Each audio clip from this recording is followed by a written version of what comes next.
Stool में बोतल रखिए ना पानी की, वो जो है थोड़ा पानी ले आओ, उसको बोतल ही ले आओ, प्लास्टिक वाली ले आओ, उससे प्यास लगेगी।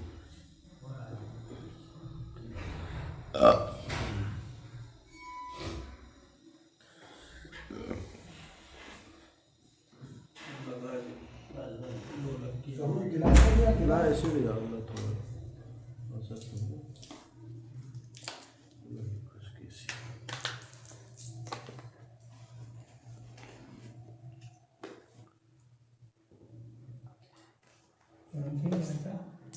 ओ भाई साहब पूरे मंडल को निमंत्रण करा दी यार सोचता है अभी घर पी रहा है जरा मासी कर देंगे। अच्छा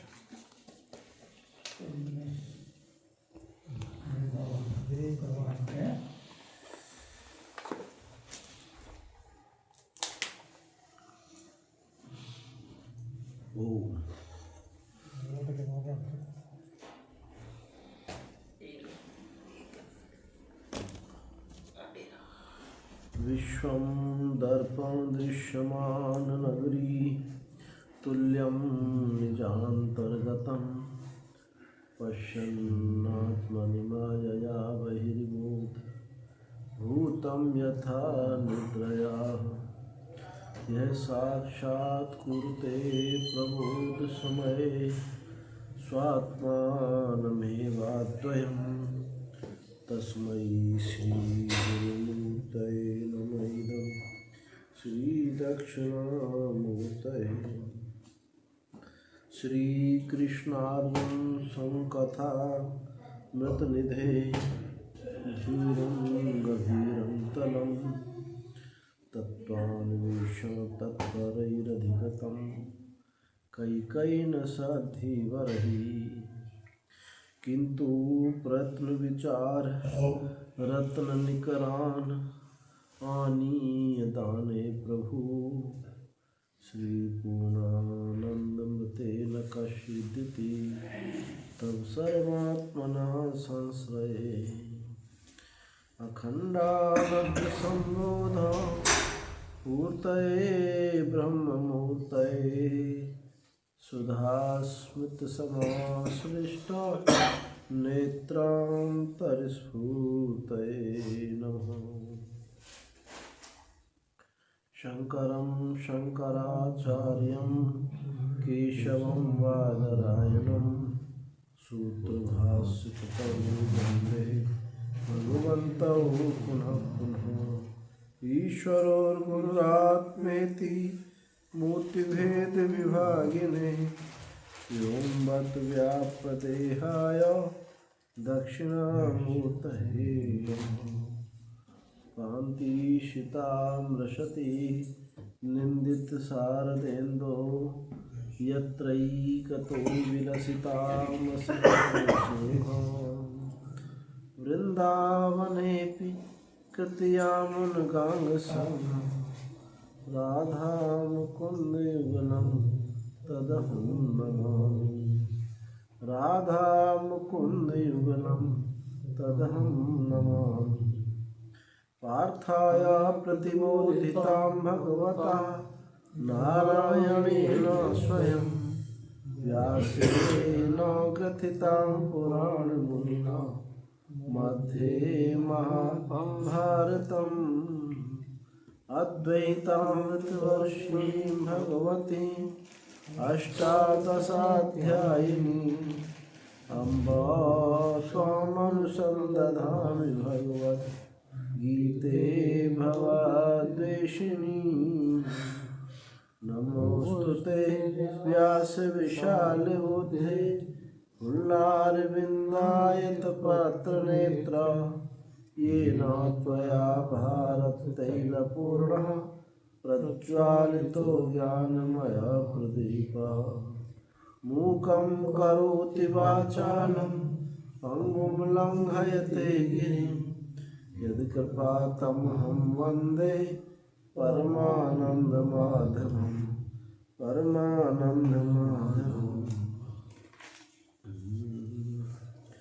शरीरं यदवाप्नोति यच्चाप्युत्क्रामतीश्वरः गृहीत्वैतानि संयाति वायुर्गन्धानि वाशयात् श्रोत्रं चक्षुस्पर्शनं च रसनं घ्राणमेव च अधिष्ठाय मनश्चायं विषयानुसेवते उत्क्रामन्तं स्थितं वापि पुण्यानं वा गुणान्वितं विमूढानानुपश्यन्ति पश्यन्ति ज्ञानचक्षुषः यतन्तो योगिनश्चैनं पश्यन्त्यात्मन्यवस्थितं यतन्तो व्यक्तात्मानो नैनं पश्यन्ति चेतसः।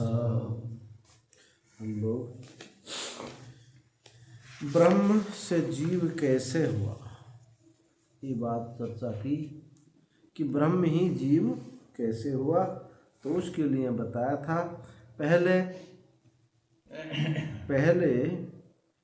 ये 2.5 श्लोक में पूरा थोड़ा सा रिवीजन करा दें।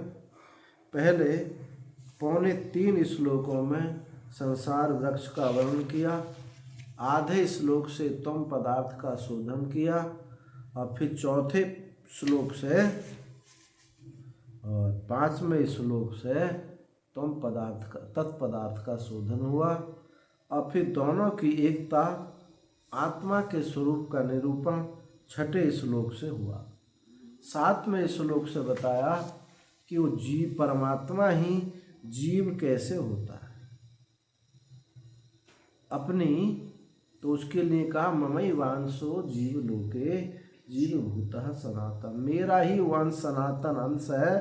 तो इसमें सनातन लक्षार्थ है और ममई वांशो जीव लोके ये वाच्यार्थ है।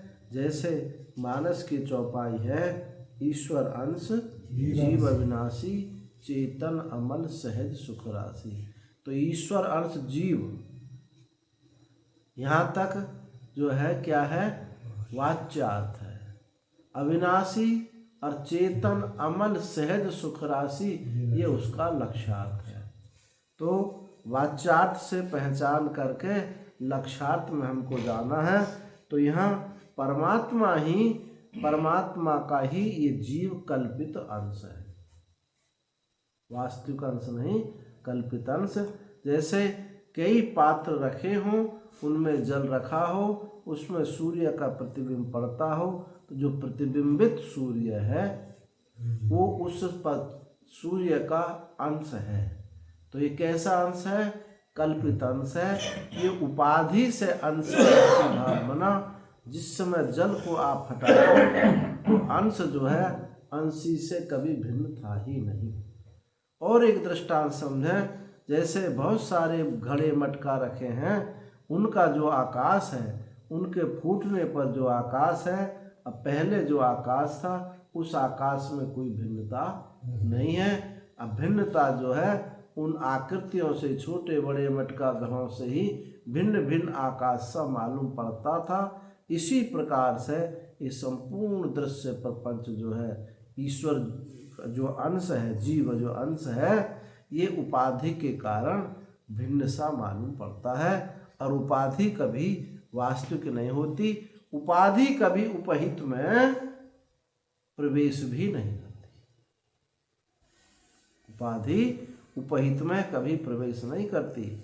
ये वकील साहब हैं, वकील जो डिग्री है ना, वो इनके स्वरूप में प्रवेश, शरीर में प्रवेश नहीं करी,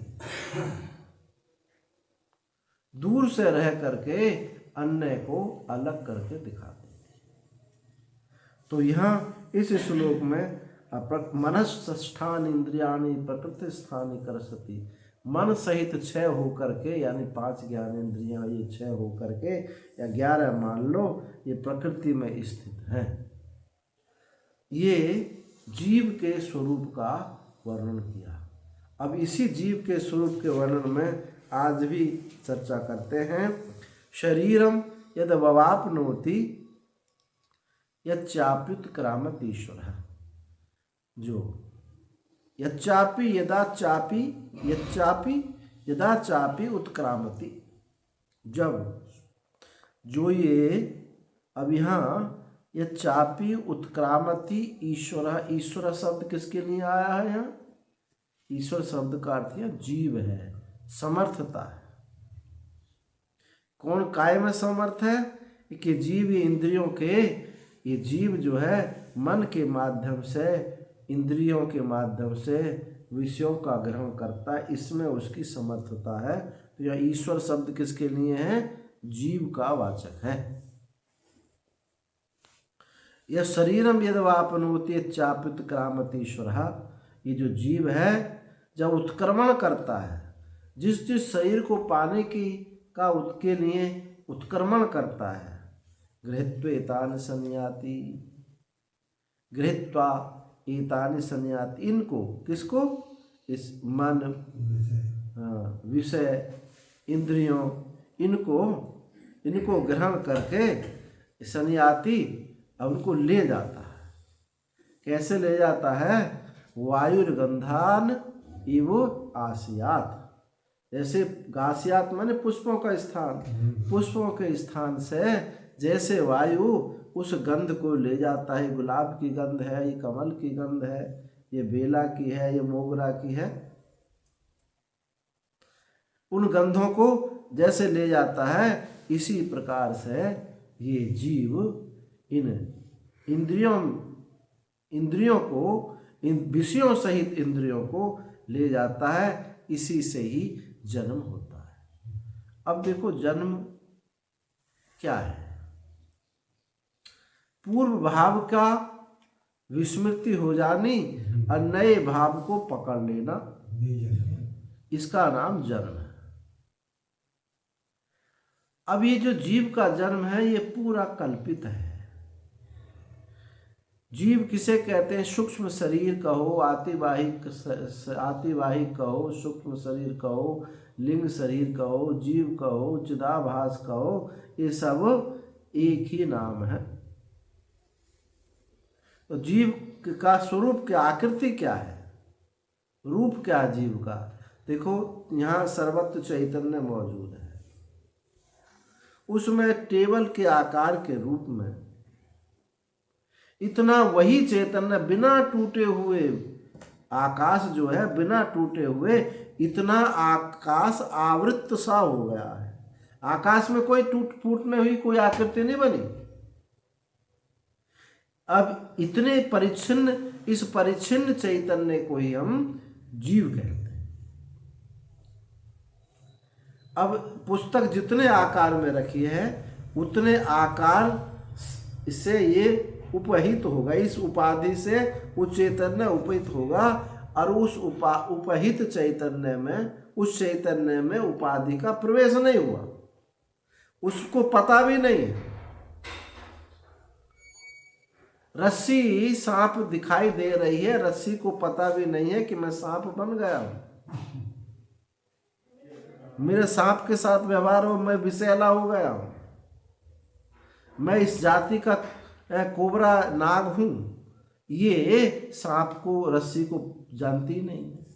इसलिए चैतन्य जानता ही नहीं है कि ये मैं इतने सारे अनंत जीव हो रहा हूं,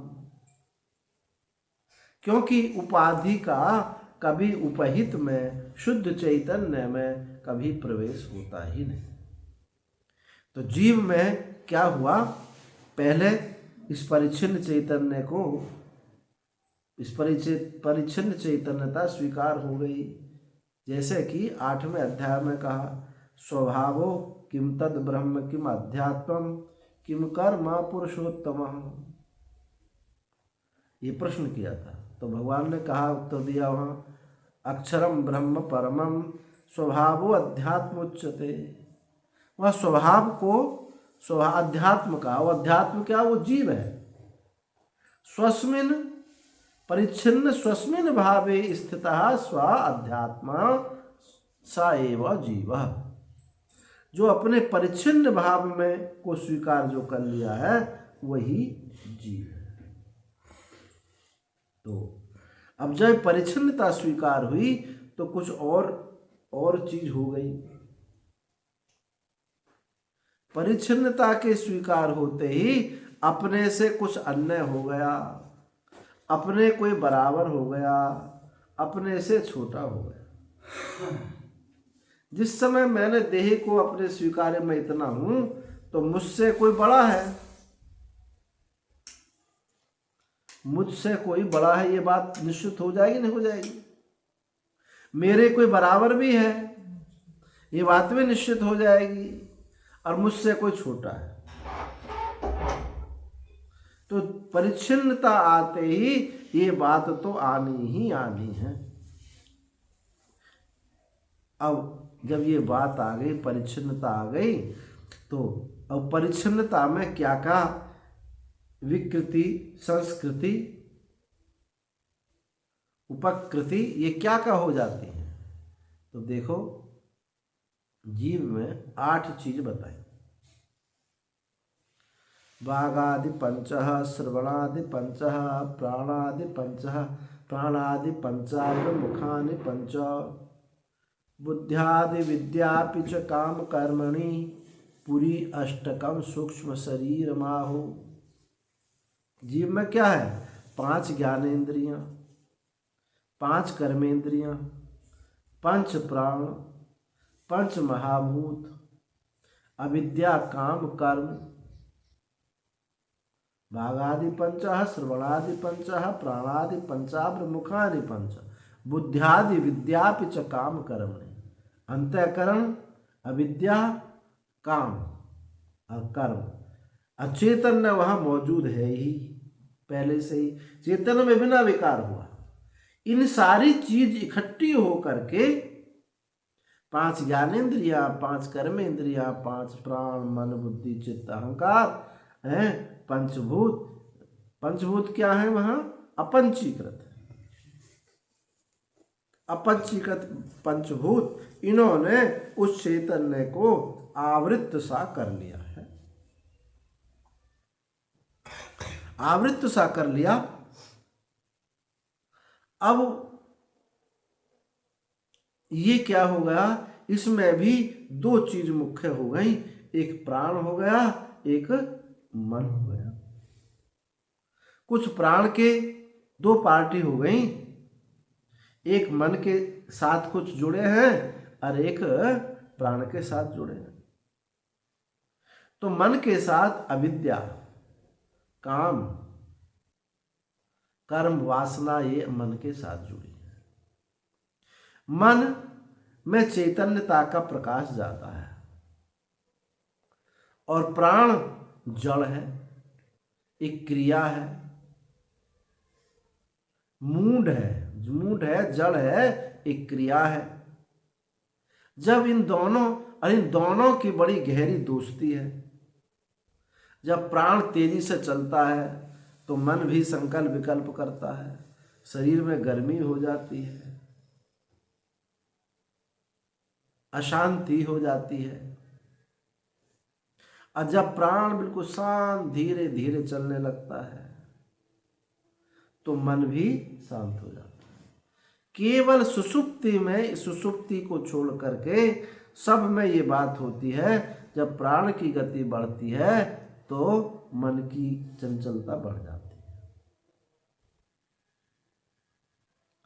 और सुषुप्ति में क्या होता है कि जब प्राण की गति बढ़ती है तो मन जो है उस प्राण में, अविद्या में लीन हो जाता है।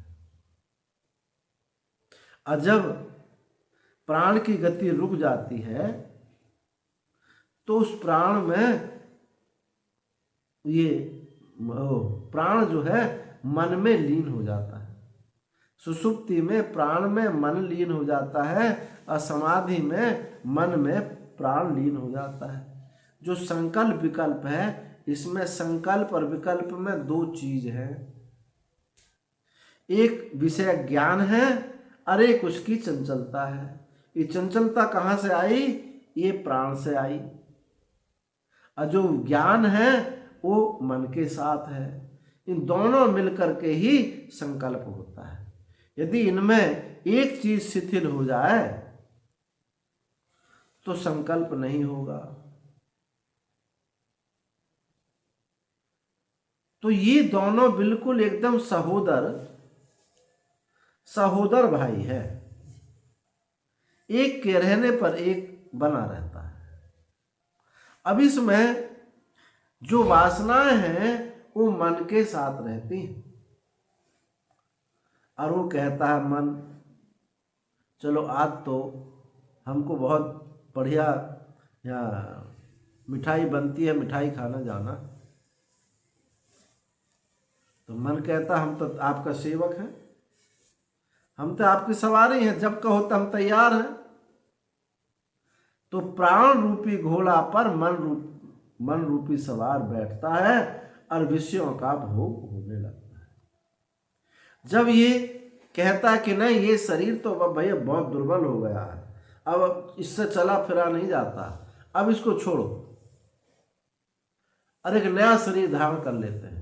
अब क्या हमको जो शरीर है ऐसा शरीर धारण करना पड़ता है, क्योंकि हम बड़े मोटे थे, इस बार हमको चला फिरा जाता नहीं था। अब क्या बहुत हल्के होकर के कभी ऐसा तोता बनेंगे, कभी इस पेड़ से फिर उड़ के उधर जाएंगे, उधर से उधर जाएंगे। मन में ये वासना आई, और ये वासना किससे इकट्ठी होती है? कर्मों से, पूर्व कर्मों से और इस जन्म के कर्मों से। वो वासना, वो संस्कार बनता है, संस्कार से वासना बन जाती है, वासना उस चैतन्य से, उस परिच्छिन्न चैतन्य से अपने को एकीभूत कर लेती है। इसी का नाम मन होता है। अनंत को देखे बिना रहता नहीं, अनंत दिखता नहीं, तो सीमित टुकड़े टुकड़े के रूप में देखने लगता है। अब जैसे उदाहरण के लिए, जैसे आप आकाश को देखें तो आकाश की अनंतता नहीं दिखाई देती, नेत्रों में सामर्थ्य नहीं है, तो आप क्या देखने लगते हो? गोल गोल छल्ला, नीला नीला दिखाई देने लगता है। तो चेतन का स्वभाव देखे बिना नहीं रहना और अनंत का स्वभाव देखने में नहीं आना, बस इन दोनों चीजों से एक नई चीज जीवत हो जाता है। इसलिए उसको मांग होती है अनंतता को देखने की, अपनी पूर्णता को जानने की। सबको मांग लगी हुई है, पर मांग को ठीक से समझते नहीं और ठीक से उसको खोजते नहीं। अब ये हुआ कि जब सवार सब घोड़ा पर बैठ गया मन, उसने कहा चलो इस शरीर को छोड़ो, तोता बन जाओ, तो तोता बन गए। ऐसे भिन्न भिन्न जैसे जैसे वो वासना उद्भूत होती हैं, सवार घोड़ा जो है तैयार होता है, तैयार रहता है, क्योंकि बड़े घनिष्ठ हैं दोनों। और इनमें से यदि एक मर जाए, या तो मन मर जाए या प्राण मर जाए, तो यात्रा नहीं होगी, दूसरा वहीं पछाड़ खा के मर जाएगा। अब देखो प्राण को मानने की प्रक्रिया क्या है? प्राण मरता नहीं। प्राण माने क्या है? हिरण्यगर्भ। प्राण माने क्या है? अविद्या, मूला विद्या। मूला विद्या तभी मर सकती है जब अपने स्वरूप का बोध हो। तो ये क्या होती है? जब प्राणायाम आदि करते हैं तो ये छुप जाती है मन में। अब मन में छुप जाती है, अब कैसे मारा जाए उसको? तो प्राण तो मरता नहीं। दीर्घायु तो हो सकता है प्राणायाम आदि के अभ्यास के द्वारा, पर मरता नहीं। जब मृत्यु आती थी तो चांगदेव समाधि ले लेते थे, 1200 वर्ष की उम्र हुई। 8 भजन में बैठत 12, चलत 18, सोवत में 36, और विषय भोग में चले 72, रूठ गए जगदीश। प्राण की गति 8 भजन में, जैसे जैसे प्राण की गति कम होती चली जाती। कैसे गति को नापें कि नासिका से कितने अंगुल तक सांस जा रहा है, कितने अंगुल से सांस जा रहा है, ये एक प्रकृति का विज्ञान है। जैसे जैसे सांस की कमी होती चली जाएगी वैसे वैसे आपका संकल्प विकल्प कम होते चले जाएंगे। ये जो पूरा जगत है ना, ये केवल इस प्राण पर टिका हुआ है। इतना व्यवहार है इस संसार जगत का, प्राण पर टिका हुआ। प्राण नहीं है तो सब गुम हो। ये जो ज्योतिष शास्त्र में एक रमल ज्योतिष है, रमल ज्योतिष पूरा इसी पर है। दाहिना स्वर चल रहा हो और अग्नि तत्व की लग्न हो, जैसे सूर्य है, सूर्य लग्न है, मंगल लग्न है, और दाहिना स्वर चल रहा हो, अग्नि तत्व की लगन हो, यानी सिंह लगन हो, मान ले ऐसा मान सिंह लगन हो, और उस दिन भी अग्नि तत्व का रविवार हो, और ऐसी कई चीज और देखी जाती हैं। तो एक संत कहते थे, सिद्ध महापुरुष थे, वो कहते यदि मैं उस क्षण थप्पड़ मार दूं तो आदमी मर जाएगा। तो स्वर विज्ञान जो है ना, उनको स्वर विज्ञान सिद्ध था। कौन सा तत्व चल रहा है? अग्नि तत्व चल रहा है, अग्नि सिंह लगन है, दाहिना स्वर चल रहा है, और जो है दिन भी रविवार है, और उस आदमी का भी जिसको जो थप्पड़ जिसमें मारा है उसके स्वर का ज्ञान हमको हो गया कि यही स्वर इसका है, तो उस क्षण मर जाएगा। ये है रमल ज्योतिष। उससे सब ये निकालते थे, गणित होता था इस विज्ञान का, और वो सब निकल जाता था। तो बता ये रहे थे कि प्राण से ही सारी ये जो लोक व्यवहार है ये सब प्राण पर ही आधारित है, सब प्राण से चल रहा है।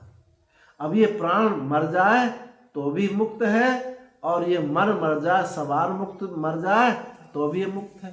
यदि सवार जाने वाले की इच्छा खत्म हो गई, सवार ही मर गया, तो घोड़ा अकेला कहाँ जाए? तो घोड़ा जो है, अब प्राण को तो मारा नहीं जा सकता, मन को मारा जाता है। मन को कैसे मारा जा सकता है? मन जो सेवन करता है वो शब्द स्पर्श रूप रस गंध का सेवन करता है। शब्द स्पर्श रूप रस गंध, यानी आकृति।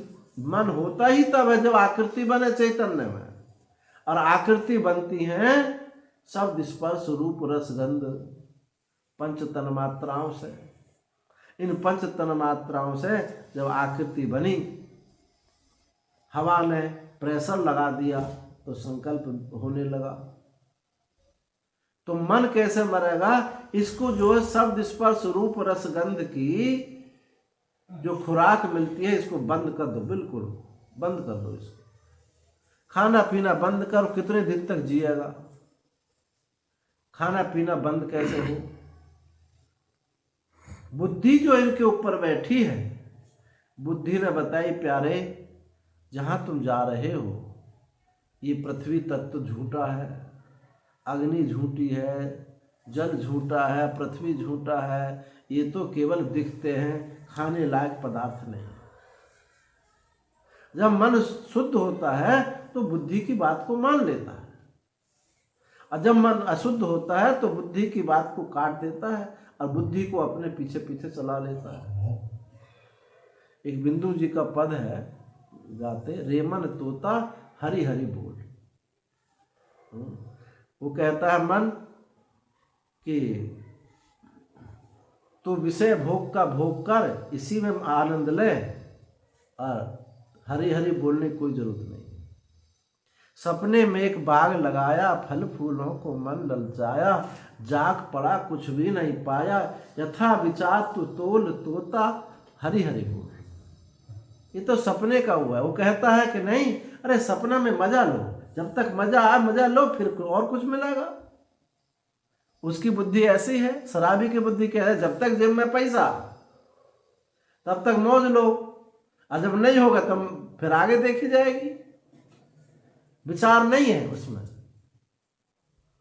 तो जब विचार बुद्धि मन से उत्कृष्ट होती है और मन शांत होता है तो बुद्धि की बात को मानता है। बुद्धि ने कहा कि ये सब झूठे हैं, और उसने जब झूठा मानना समझ लिया, खुराक मिलनी बंद हो गई और मन मर गया। और मन मर गया तो सवार कहीं, सवारी जो है घोड़ा रूप सवार है, कहीं जाने वाला नहीं, कहाँ जाएगी? वहीं उसी को वो मुक्त हो गया। अब उसके जो प्राण हैं वो अब कुछ लेकर के नहीं जा सकते, क्योंकि वासनाओं की पोटली रखी थी मन के ऊपर, और मन गया मर, अब वासना की पोटली बिखर गई। अब कैसे जाए? इसी को मुक्ति कहते हैं। तो श्रुति कहती है न तस्या प्राणा उत्क्रमणन्ति इहैव प्रविलीयन्ते। उस तत्ववेत्ता के प्राण उत्क्रमण नहीं करते, अब यहीं इसी समष्टि वायु में विलीन हो जाते, वो कहीं आता जाता नहीं। प्राण की वजह से आना जाना सा मालूम पड़ता था, वस्तुतः गया आया कभी नहीं, आया जाता कभी कहीं नहीं है। वो ऐसी भ्रांति होती है कि हम गए, हम स्वर्ग गए, हम नरक गए, वहां हमने ये भोग भोगे, ये हमको प्राप्त हुई। जब तक इस भ्रांति में बैठा होता है, जितना सब कुछ है,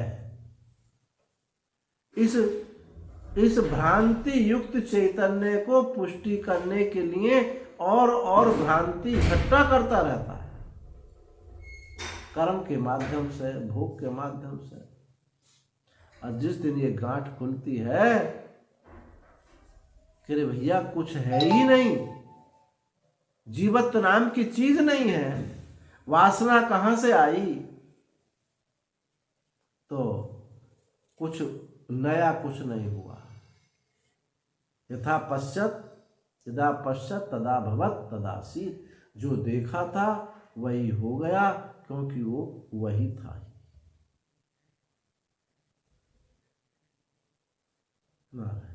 मुंच था, सब कुछ छूट गया। अब ये है जीव की गति अगति का स्वरूप। तो जीव जो है इनको ऐसे पकड़ करके ले जाता है, और यहाँ जन्म होता है, वहां जन्म होता है। जीव